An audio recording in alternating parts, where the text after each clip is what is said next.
नमस्कार दोस्तों। भगवान श्री कृष्ण ने भगवत गीता में कहा है कि यह दुनिया एक माया जाल है। जिसका जन्म हुआ है उसकी मृत्यु निश्चित है, और जिसकी मृत्यु होती है उसका नया जन्म भी तय है।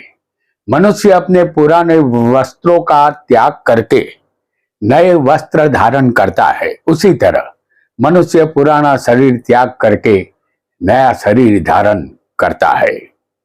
भगवान श्री कृष्ण के इस मजबूत उपदेश के साथ हम इस वीडियो की शुरुआत करते हैं। आप सबको नरेश गांधी का सादर प्रणाम। यह हमारा 642वां एपिसोड है, जिसका नाम है पूर्व जन्म और पिशाच योग। दोस्तों, हम यहां एक बात स्पष्ट करना चाहते हैं कि पिशाच योग तब बनता है जब हमारी कुंडली में किसी भी स्थान में राहु और शनि एक ही राशि में इकट्ठे हो जाते हैं।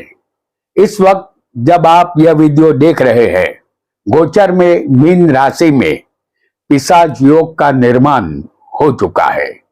यह पिशाच योग 51 दिनों के लिए गोचर में बना है। इन 51 दिनों में जो बालक जन्म लेंगे उनकी कुंडली में पिशाच योग अवश्य आएगा।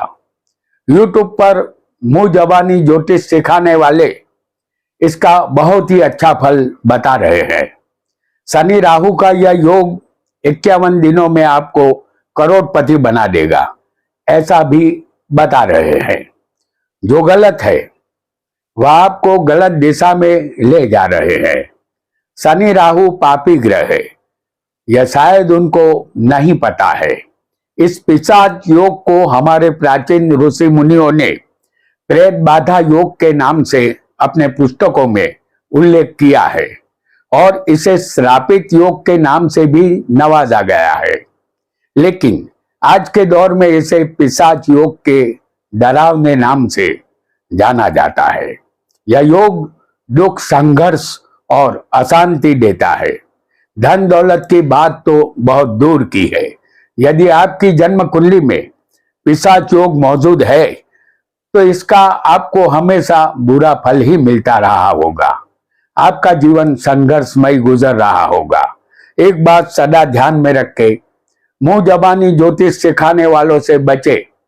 अपने मुंह मियां मिट्ठू बनने वाले ज्योतिषी आपको ज्योतिष शास्त्र बोर्ड पर कभी नहीं सिखा सकते।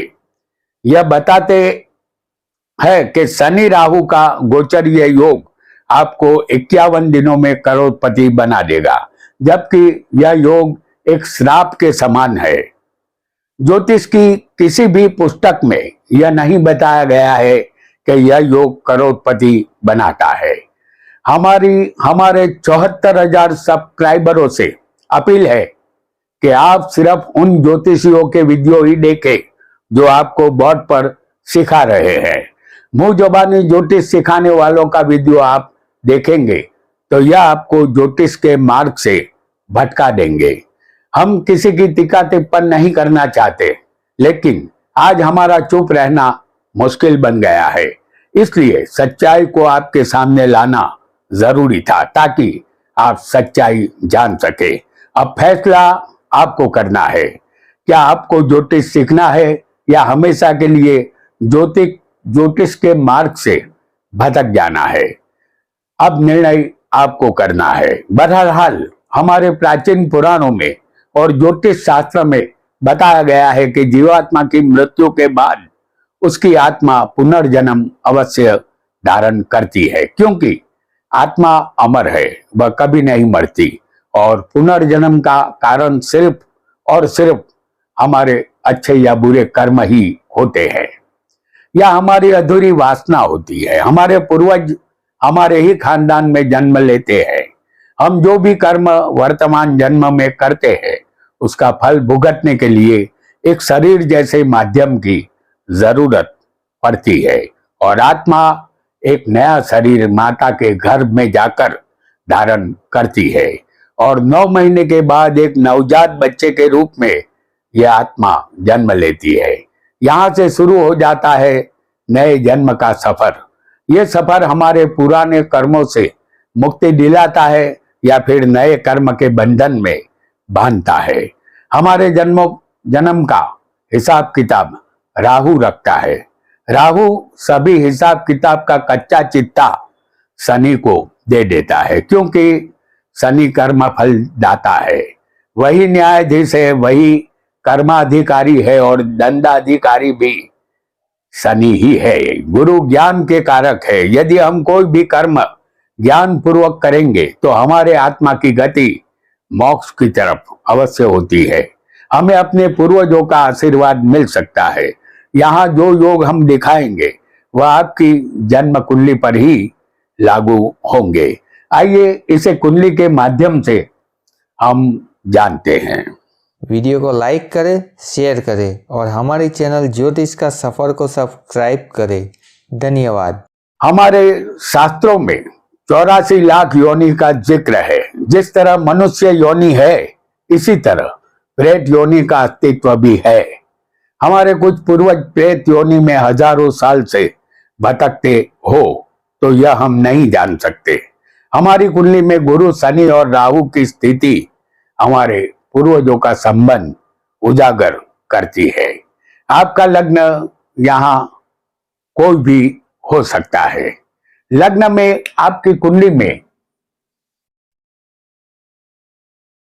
गुरु हो तो आपके ऊपर पूर्वजों का आशीर्वाद है या पूर्वज दोष है, ऐसा समझना होगा। जब आप अकेले हो तब, या आपके घर में जब पूजा कर रहे हो तब आसपास किसी की उपस्थिति का एहसास आपको होता है। प्रेत आत्मा हवा स्वरूप होती है। जातक को हर अमावस के दिन दूध का दान करना चाहिए, क्योंकि अमावस पर अधिकार पितरों का होता है। दूध का दान किसी गरीब व्यक्ति को करें, आपका पूजा में मन लग जाएगा।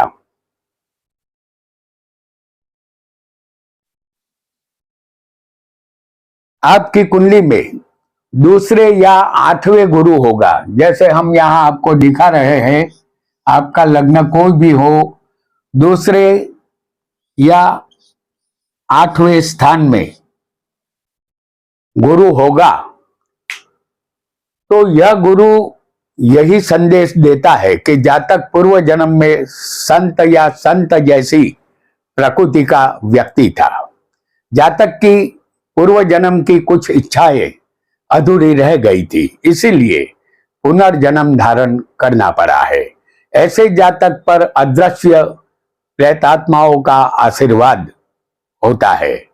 इस जन्म में अच्छे धार्मिक कर्म करने से जातक की तमाम इच्छाएं पूर्ण होती है। जातक का जन्म अच्छे घर में हुआ है और जातक अपने जीवन का अंतिम भाग ईश्वर की आराधना में बिताता है और जीवन के अंत के बाद जातक मोक्ष प्राप्त करता है।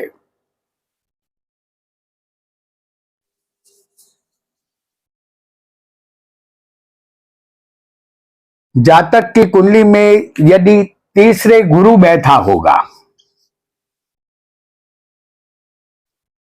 तो ऐसा माना जाता है कि जातक के पूर्व जन्म में कोई पूर्व स्त्री सती बनी थी।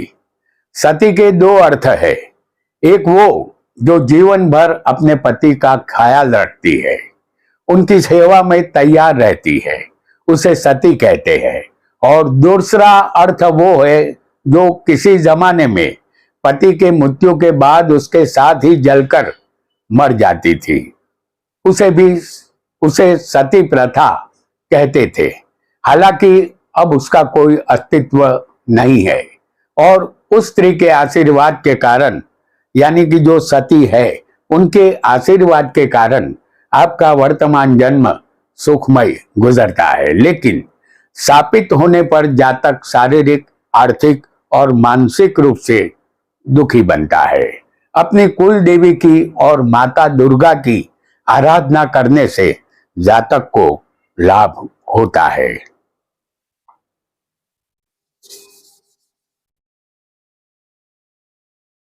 जातक की कुंडली में गुरु यदि चौथे होगा तो जातक ने पूर्वज बनकर अपने ही खानदान में जन्म लिया है। पूर्वजों के आशीर्वाद के कारण जातक का जीवन सुख में बीतता है। कुंडली में जातक का गुरु निर्बल और शापित हो तो जातक मुश्किलों में घिरा हुआ नजर आता है। उसे हमेशा डर लगता रहता है। जातक को पूर्वजों की जगह पर जाकर शांति करवानी चाहिए। इसे नारायण बलि कहते हैं। इससे पूर्वजों के आत्मा को शांति मिलती है। जातक को खुद के परिवार के लिए मंगलमय कामना करनी चाहिए।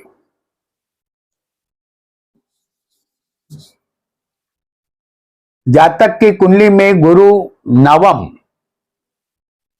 भाग्य स्थान में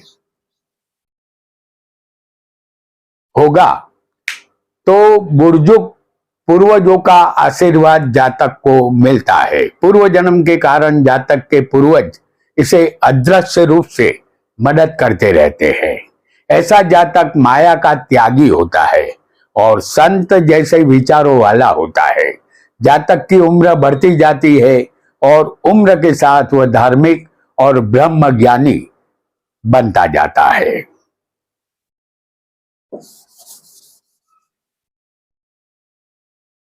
जातक की कुंडली में गुरु यदि दशम स्थान में होगा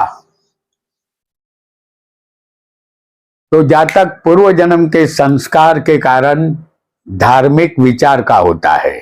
उसे अपने ईश्वर पर अटूट श्रद्धा होती है। धार्मिक संस्था में वह पद अधिकारी होता है या वह बड़े संत समान होता है।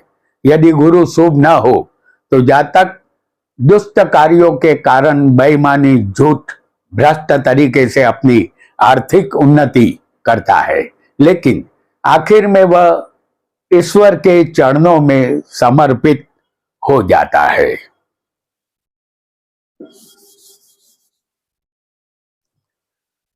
जातक की कुंडली में 11वें स्थान में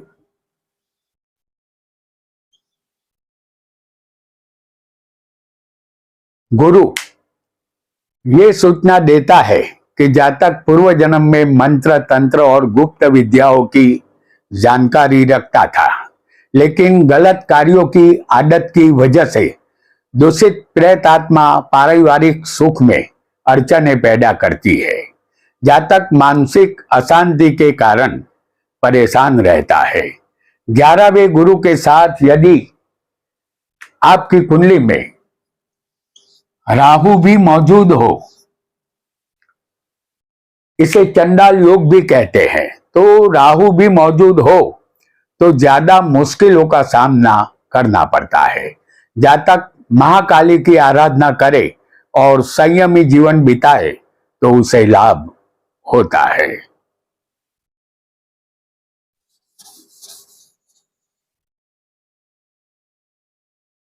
जातक की कुंडली में 12वें स्थान में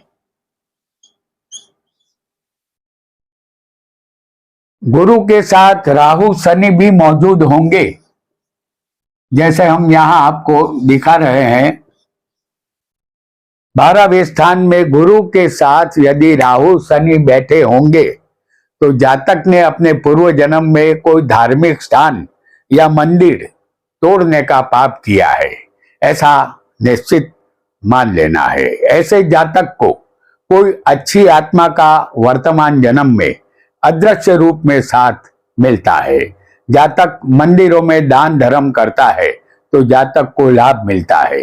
जातक गलत चीजों का भोजन करता है या मांस मदिरा का सेवन करता है तो उसे तकलीफों का सामना करना पड़ता है।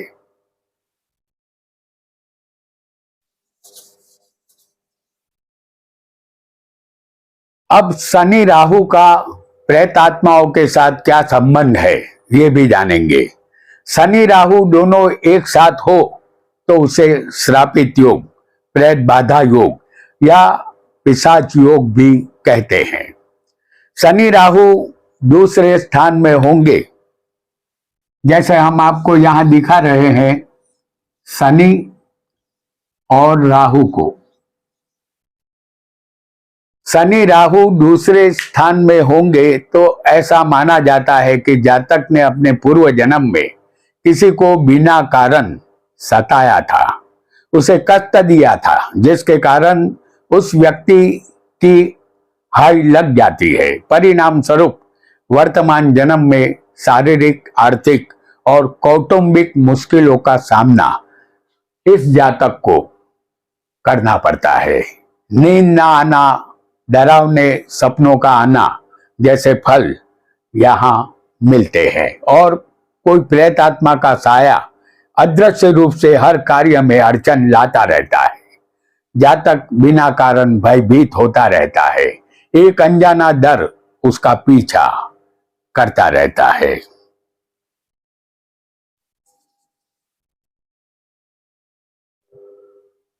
चौथे स्थान में शनि राहु का पिशाच योग, जैसे हम यहाँ आपको बता रहे हैं, चौथे स्थान में शनि और राहु, ये पिशाच योग है। तो जातक के पूर्वज इस समय सर्प योनि में है, ऐसा दर्शाता है। जातक को नाग और सर्प से डर लगता है। वह जानवर या सर्प की सेवा करे तो उसे लाभ होता है। हर सोमवार भगवान शंकर के मंदिर में जाकर दूध पानी और काले तिल मिश्रित पानी चढ़ाना चाहिए। यदि उसे कोई पेट संबंधित बीमारी हो तो उसे इलाज करने से रोग से मुक्ति मिल जाती है।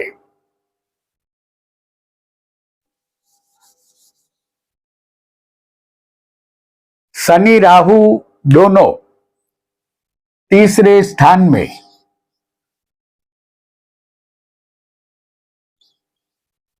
या छठे स्थान में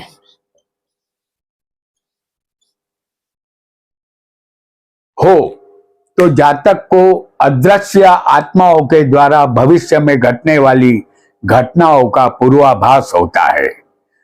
यह पूर्वाभास जातक को मदद रूप साबित होता है। जातक वर्तमान जन्म में जमीन से जुड़ा कोई कार्य या भूगर्भ जमीन के नीचे का संशोधन कार्य का ज्ञान प्राप्त करता है।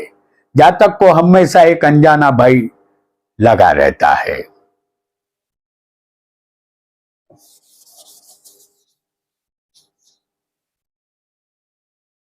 पंचम स्थान में शनि राहु का पिशाच योग,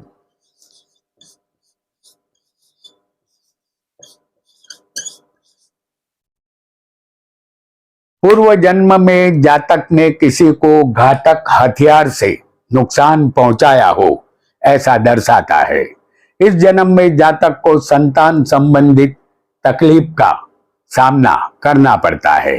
पेट संबंधित बीमारी या संतान होने में विलंब होना जैसे फल इस जन्म में जातक को मिलते हैं।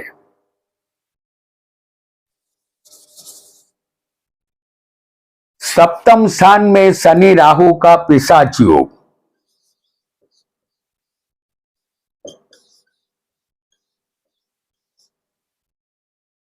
पूर्व जन्म में पत्नी संबंधित दोष दर्शाता है। इस जन्म में जातक को पत्नी के सुख में कमी आती है, व्यापार में घाटा होता है, आंख की बीमारी, शारीरिक कष्ट भुगतना पड़ता है, अपने कौटुंबिक सुख में भी कमी रहती है। जातक धार्मिक कार्यों में दिलचस्पी ले या अपने इष्ट देव की पूजा अर्चना करे तो उसे तुरंत राहत मिलती है।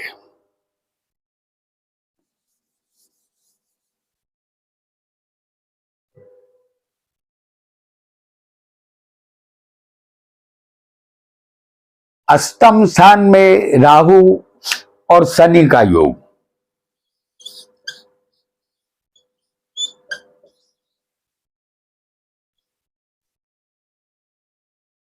अष्टम स्थान में शनि राहु का योग हो तो जातक ने पूर्व जन्म में किसी व्यक्ति पर तंत्र मंत्र का गलत प्रयोग किया था, इसलिए इस जन्म में जातक सदा भयभीत रहता है। जातक को सर्प, चोर और मरे हुए व्यक्ति से डर लगता है। दूध का दान अमावस्या के दिन करने से ये डर धीरे धीरे निकल जाता है। दान गरीब व्यक्ति को ही करना चाहिए।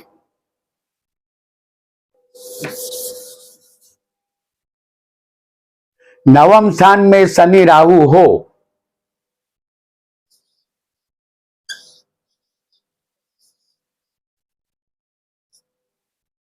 तो जातक ने अपने पूर्व जन्म में किसी व्यक्ति की उन्नति में रुकावटें डाली थी, जिसका दोष उसे लगा था। इस जन्म में ऐसा जातक अपनी नौकरी में कोई खास उन्नति नहीं करता। उसे चाहिए कि इस जन्म में वह दूसरों की मदद करे, उसके लिए नौकरी का इंतजाम करे, तो पूर्व जन्म का दोष कम हो जाएगा।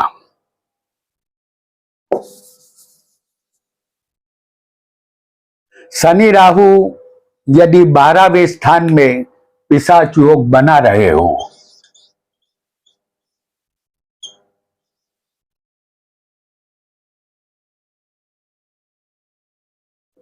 और यदि यही योग आपकी कुंडली में इसी जगह पर हो तो इसका फल हम जानेंगे। इससे पहले हम एक जरूरी बात यहां जानते चलेंगे। हम कोई भी पाप कर्म करें, क्या पाप कर्म शांत होते हैं? ग्रह शांति यज्ञ और रत्न पहनने से कलेश दूर हो सकता है? तो इसका जवाब है ना। कर्म 3 प्रकार के होते हैं। पहला कर्म है गंभीर प्रकार के कुकर्म, किसी की हत्या करना, बलात्कार करना, जिसे आपने आसरा दिया हो उसका धन छीन लेना, माता पिता को घर से बाहर निकाल देना, उसे दर दर की ठोकर खाने के लिए मजबूर करना, यह सारे कर्म कुकर्म माने जाते हैं, जिसका कोई भी प्रायश्चित शास्त्रों में नहीं बताया गया है। दूसरा कर्म वह होता है जो हमने जानबूझकर नहीं किया होता है, बिना स्वार्थ के अनजाने में हुआ है। इसका उपाय पूंजा, नंग, रत्न या कोई विद्या से किया जा सकता है। तीसरे प्रकार के कर्म मानसिक अपराध में आते हैं, यानी हम मन के द्वारा विचारों से जो पाप करते हैं, इसके लिए हमें कुछ भी करने की जरूरत नहीं है। जातक लगातार 15 साल तक दुखों और मुश्किलों का सामना करता रहता है, फिर सब अपने आप ठीक हो जाता है। कर्म पूर्व जन्म के हो या इस जन्म के, फल भुगतना ही पड़ता है। अब 12वें स्थान में शनि राहु के पिशाच योग के विषय में जानते हैं। इस स्थान में शनि राहु के कारण जातक को पूर्व जन्म का सर्प दोष होता है, जिसके कारण जातक को वर्तमान जन्म में नुकसान होता रहता है। ऐसे जातक को बीच वाली मध्यमा उंगली में चांदी की सर्पाकार वेटी यानी अंगूठी धारण करनी चाहिए। हर सोमवार को शिवालय में जाकर दूध पानी से महादेव पर अभिषेक करना चाहिए। साथ ही जानवरों को चारा खिलाना, पक्षियों को दाना डालना जैसे पुण्य के कर्म करने से जातक को लाभ अवश्य होता है। तो दोस्तों, आज हमने पूर्व जन्म और पिशाच योग संबंधित विस्तार से जाना। हमें यकीन है कि यह एपिसोड आपको अवश्य पसंद आया होगा। आपका बहुत बहुत धन्यवाद, धन्यवाद, धन्यवाद।